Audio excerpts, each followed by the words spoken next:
मराठा साम्राज्याचा नकाशा NCERTच्या अभ्यासक्रमातून म्हणजे शालेय अभ्यासक्रमातून वगळण्यात आलेला आहे. 8वीच्या पुस्तकामध्ये हा नकाशा होता.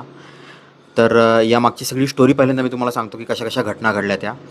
आता स्क्रीनवर तुम्ही बघताय हा नकाशा सर्वप्रथम NCERTने अभ्यासक्रमामध्ये समाविष्ट केलेला होता. हा जो मराठा साम्राज्य संपूर्ण दाखवतो जे त्याच्या उत्कर्षाच्या काळामध्ये होतं.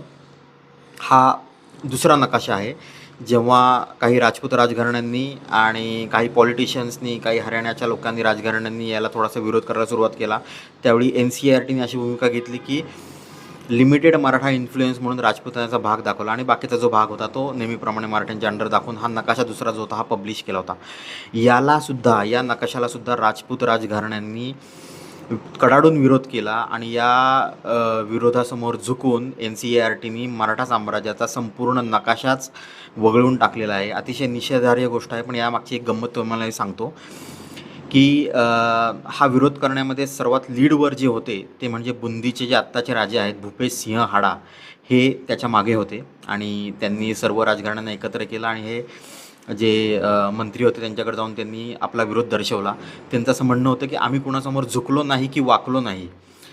पण याच्यामध्ये एक मजेशीर गोष्ट मी तुम्हाला दाखवतो. तुमच्या स्क्रीनवर एक पेंटिंग दिसत असेल.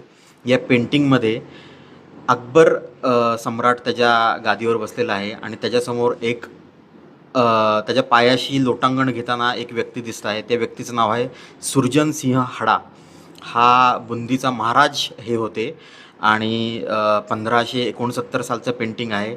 यांनी मोगलांसमोर लोटांगण घातलं म्हणजे हे झुकले, वाकले आणि पूर्णपणे झोपलेले आहेत.